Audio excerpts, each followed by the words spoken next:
اعوذ باللہ من الشیطان الرجیم بسم اللہ الرحمن الرحیم شرط المعطوف ان یتبع المعطوف علیہ فی الاعراب فقط۔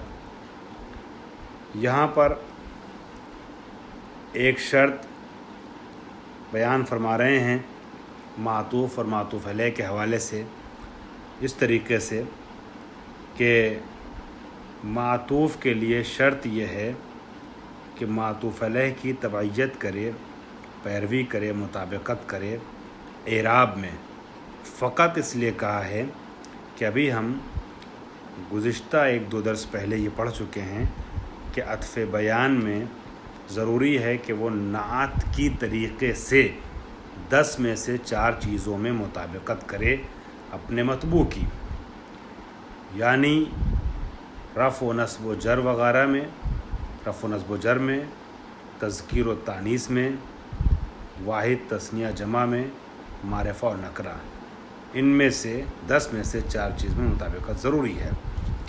لیکن عطف نسق میں فرماتے ہیں کہ وہ نعت کی طریقے سے، نعت اور منعوت میں، صفت اور موصوف میں جیسے مطابقت 4 چیزوں میں ضروری ہوتی ہے ویسے ضروری نہیں ہے، صرف اور صرف اعراب میں مطابقت ضروری ہے، یعنی ایک چیز میں۔ اگر وہ مرفوع ہے معطوف علیہ تو معطوف بھی مرفوع رہے گا، وہ منصوب ہے تو یہ بھی، اور وہ مجرور ہے تو یہ بھی۔ البتہ یہاں پر مجزوم والی بات آئے گی، آگے اس کو بیان کیا جائے گا کہ اگر جملے مذکورہ ہے تو وہاں جزم والی صورت بھی آتی ہے یہاں پر، ٹھیک ہے۔ تو فرماتے ہیں کہ شرط معطوف یہ ہے کہ معطوف علیہ کی مطابقت کرے اعراب میں صرف، وَأَمَّا فِي غَيْرِ ذَلِكَ فَيَجُوزُ اخْتِلَافُهُمَا، اس کے علاوہ باقی چیزوں میں ضروری نہیں ہے کہ مطابقت کرے، اختلاف ہو سکتا ہے۔ ابھی پہلی مثال چھوڑ دیجیے آپ، آئیے دوسری مثال پہ، جال قاضی و رجلن۔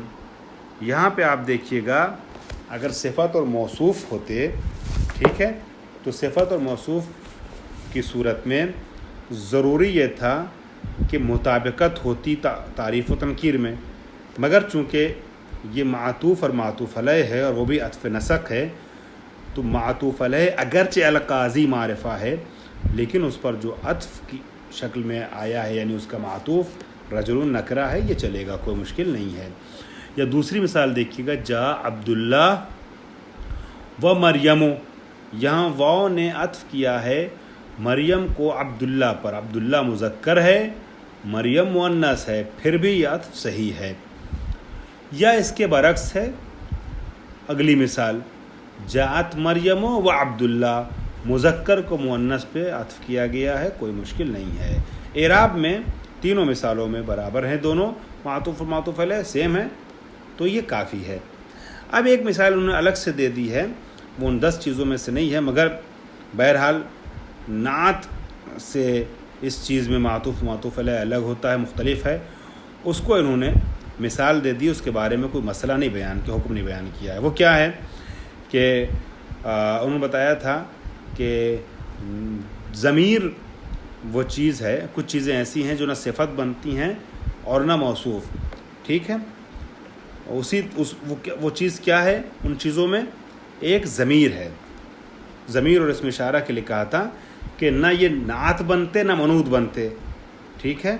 لیکن یہاں جو ہم مثال دیکھ رہے ہیں انتا و زید المسافران، یہاں یہ دیکھ رہے ہیں کہ انتا ضمیر ہے اور زید اسم ظاہر ہے، اسم ظاہر معطوف ہے اور ضمیر معطوف علیہ ہے، گویا یہ صحیح ہے، جو چیز نعت میں صحیح نہ تھی، ٹھیک ہے۔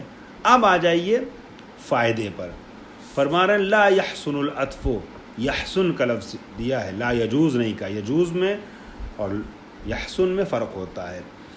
لا یحسن العطف علی الضمیر المرفوع المتصل بارزا کانا ام مستترا الا بعد توکیدہ بالضمیر المرفوع المنفصل۔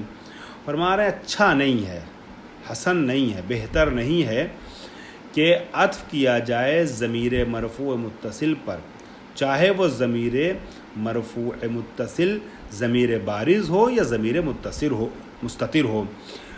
الا، ہاں اس صورت میں جائز ہے کہ جب الا استثناء کر رہے ہیں، الا بعد توکیدہ بالضمیر المرفوع المنفصل، ضمیر مرفوعی متصلی پر اس وقت آپ عطف کر سکتے ہیں کہ جب اس کی تاکید لائی جائے ضمیر مرفوع منفصل کے ذریعے سے. مثال دیکھیے اور بات واضح ہوگی.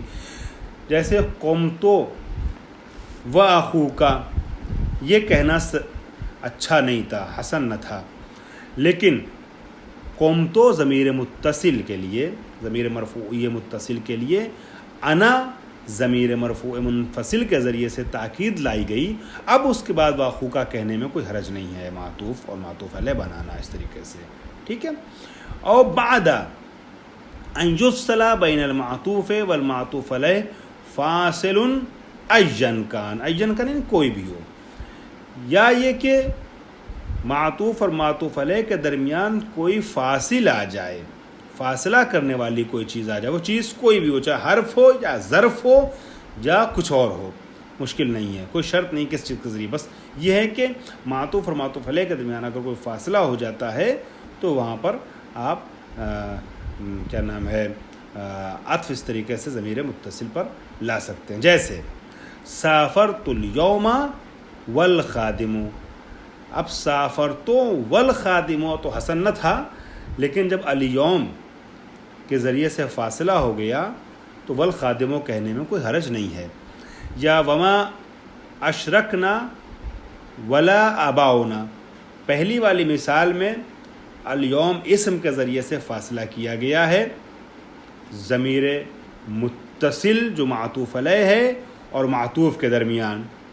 ٹھیک. اب دوسری والی مثال میں حرف کے ذریعے سے فاصلہ ہو رہا لا، اور کہا گیا ما اشرکنا ولا آباؤنا. ٹھیک ہے. تو یہاں نہ ضمیر متصل کے اوپر آباؤنا کو عطف کیا گیا ہے، مگر حرف کے ذریعے سے ایک فاصلہ آ گیا تو کوئی مشکل نہیں ہے.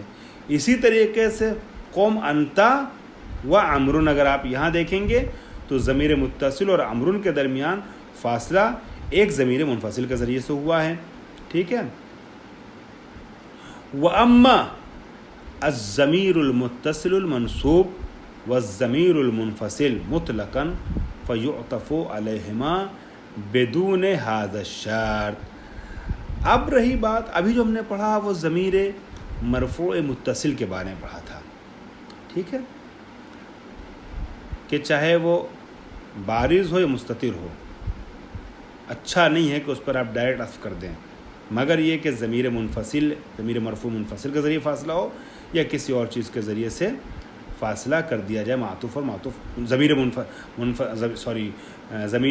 مرفوع منفصل کے ذریعے سے تاکید ہو یا کوئی فاصلہ ہو جائے، دو صورت میں صحیح تھا. لیکن جہاں تک رہی بات عطف کرنے کی ضمیر متصل منصوبی پر، مرفوعی پر نہیں، ضمیر متصل ہے مگر منصوبی ہے، یا ضمیر منفصل پر، ٹھیک ہے، یا منصوب کی قید نہیں لگا رہے ہیں، ضمیر متصل منصوب یا ضمیر منفصل مطلقاً فیعطف علیہما بدون هذا الشرط، بس ان دونوں کے اوپر عطف کیا جا سکتا ہے بغیر شرط تاکید یا بغیر شرط فاصلہ کے. جیسے رأیتک وزیدن، یہاں ضمیر متصل منصوبی ہے، رأیتک کا کے اوپر عطف کیا گیا ہے، زیدن کو کوئی حرج نہیں ہے، چونکہ اگرچہ ضمیر متصل ہے مگر کون سی ضمیر ہے؟ ضمیر متصل منصوبی ہے. ٹھیک. وما قام الا انا وعمر، ٹھیک، یہاں پہ ضمیر منصوبی تو نہیں ہے انا جس کے اوپر امر کو عطف کیا گیا ہے، لیکن ضمیر منفصل تو ہے. تو انہوں نے فرمایا تھا اگر ضمیر منفصل ہو تو چاہے وہ منصوبی ہو چاہے مرفوع ہو، اس کے اوپر آپ عطف کر سکتے ہیں، لہٰذا امرن کو انا پر عطف کرنے میں کوئی حرج نہیں ہے. وَإِيَّاكَ وَالْأَسَدْ، یہاں پر ضمیر منفصل منصوبی ہے. تو تین مثالوں کی ضرورت تھی، تینوں مثالیں انہوں نے دے دی. انہوں نے فرمایا کہ ضمیر متصل منصوبی پر عطف کرنے میں کوئی حرج نہیں ہے، جس کی مثال رأیت کا و زیدن ہو گیا۔ ضمیر منفصل چاہے وہ مرفوعی ہو یا منصوبی ہو، عطف کرنے میں کوئی حرج نہیں ہے، اس کی دو مثال آ گئی، ایک مرفوعی کی ہو گئی اور ایک منصوبی کی ہو گئی۔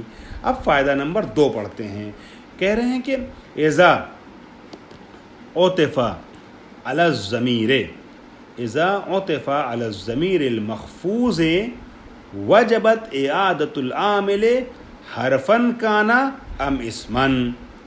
کہتے ہیں کہ جب عطف کیا جائے ضمیر مجروری پر، خفض یعنی جر، محفوظ یعنی مجرور، جب عطف کیا جائے ضمیر مجروری پر تو وجبت اعادۃ العامل، تب آپ ضمیر مجروری پر، ابھی ہم نے ضمیر مرفوعی اور منصوبی پڑھا ہے اوپر، اگر ضمیر مجروری پہ عطف کریں تو عامل کا پلٹانا واجب اور ضروری ہے۔ اب وہ عامل چاہے حرف ہو یا اسم ہو، ولو فصل بینہما، یہ لو لو شرطیہ نہیں ہے، لو لو وصلیہ ہے، اگرچہ، اس کا معنی اردو میں ہوگا اگرچہ ان دونوں کے درمیان ضمیر اور معطوف کے درمیان فاصلہ ہو گیا ہو، ٹھیک ہے۔ وجبت اعادۃ العامل، عامل کا پلٹانا ضروری ہے، اگرچہ معطوف اور معطوف علیہ یعنی معطوف اور ضمیر میں کوئی فاصلہ بھی ہوا ہو، تب بھی عامل کو آپ پلٹائیں گے، عامل کو تکرار کریں گے عامل کی۔ جیسے رغبت فیہ وفی حدیثہ، مجھے رغبت حاصل ہوئی اس میں اور اس کی باتوں میں، تو رغبت فیہ، ہے پر آپ نے عطف کیا حدیث کو نا واو کے ذریعے سے، تو رغبت فیہ و حدیثہ ہی نہیں کہہ سکتے، اس فی کو یہاں بھی لائیں گے، رغبت فیہ و فی حدیثہ ہی۔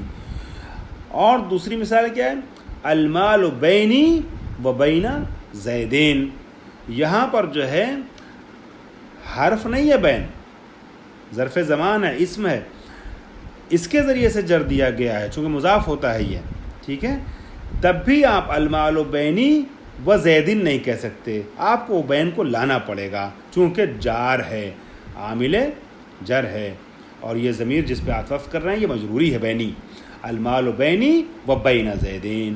وکذالک حتی اذا عطف بها علی مجرورین، اور یہی حال حتی کا بھی ہے کہ جب حتی کے ذریعے سے عطف کیا جائے کس پر، علی مجرورین، مجرور کے اوپر، ٹھیک ہے، چونکہ حتی میں نے عرض کیا، حتی بھی ان عاطفوں میں سے ہے کہ جو عاطف لفظی اور معنوی دونوں ہیں، ٹھیک ہے، جو مشارکت فی الحکم بھی کراتے ہیں، ان میں سے حتی ہے ایک، تو حتی حرف عطف ہے۔ اب یہ حتی حرف عطف اگر عطف کرے تو اس کا بھی حتی حرف عطف اگر عطف کر رہا ہے کسی مجرور پر تو اس کا بھی یہی حال ہے، ٹھیک ہے، کہ عامل کو دہرایا جائے گا۔ جیسے احسن احسن الی الناس حتی الی اعدائک، لوگوں کے ساتھ اخلاق سے پیش آئیے، اچھے اخلاق سے پیش آئیے، یہاں تک کہ اپنے دشمنوں کے ساتھ بھی، ٹھیک ہے، یہ فائدہ ہوا۔ اور ایک فائدہ اور ہے، اگرچہ جو وقت ذہن میں تھا وہ مکمل ہو چکا ہے اس گفتگو میں، لیکن فائدہ مکمل کر دوں تاکہ مسئلہ نمبر 285 اگلے درس میں بیان ہو۔ یصح استعمال العطف بین الفعل والاسم بشرط ان یکون الاسم مما یقدر بالفعل کقولہ الطاعن الخیل ویشرب الدماء، فرمانے میں صحیح ہے عطف کیا جائے فعل اور اسم کے درمیان، ہے نا، اسم اور فعل کو عطف کیا جائے دوسرے پر، مگر کس وقت، اس وقت کہ جب یہ اسم جو ہے وہ تعویل مصدر میں جانے کے لائق ہو، معول تعویل فعل میں جانے کے لائق ہو، شبہ فعل یعنی جو تعویل فعل میں جانے، یقدر بالفعل یعنی تعویل یعول بالفعل، ٹھیک ہے، جس کو تقدیر کیا جائے، فرض کیا جائے، فعل یعنی جو معول بالفعل ہو سکتا ہو، مطلب شبہ فعل، جیسے اس میں فاعل، تو اگر اس میں فاعل جیسا یا صفت مشبہ اس طریقے کا کوئی وہ آ رہا ہے، اسم آ رہا ہے، تو اسم کو فعل پر یا فعل کو اسم پر عطف کرنے میں کوئی حرج نہیں، اس سے ہو استعمال العطف بین الفعل